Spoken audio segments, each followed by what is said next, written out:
regarding your general day-to-day living and your engaging in something that Allah has prohibited and your lack of fulfillment of a duty upon you, as much as we fully believe it, if there is a weakness in that, you work on it inshallah and get closer to Allah. But in your belief in Allah, it needs to be sound and intact. That's the message of the Quran.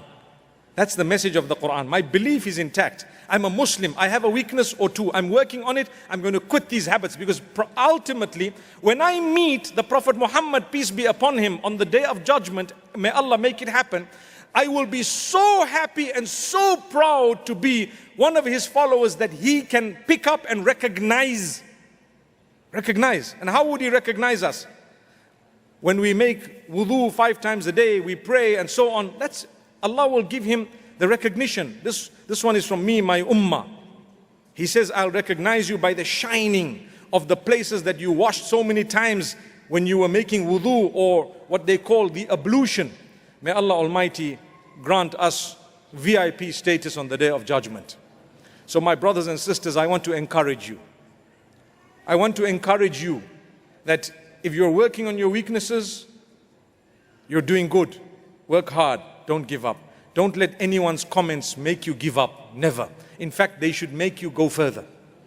Similarly, if you see someone else's weakness, you have no clue what their strengths are. You have no clue how far they've come.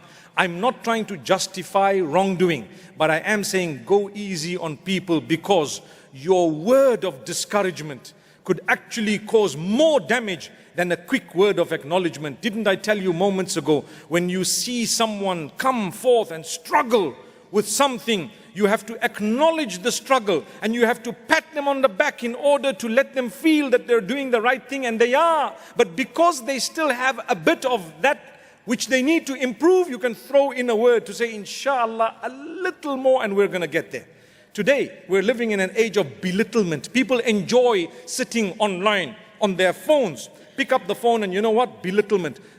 Belittle this one, belittle that one. You don't know. We're just picking on people's weaknesses, but wallahi, you don't know their strengths.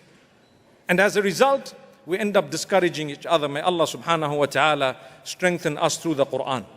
And may Allah subhanahu wa ta'ala grant us the goodness as an ummah. As an ummah, we are bleeding. You and I know what's happening in Gaza and in Palestine.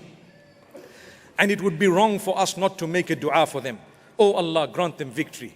Oh Allah, grant them victory. Oh Allah, protect them. Oh Allah, liberate Al-Aqsa. Oh Allah, grant us all goodness and liberate all the lands that belong to us as an ummah. Oh Allah, the struggling people of Palestine, grant them the best of this world and the next.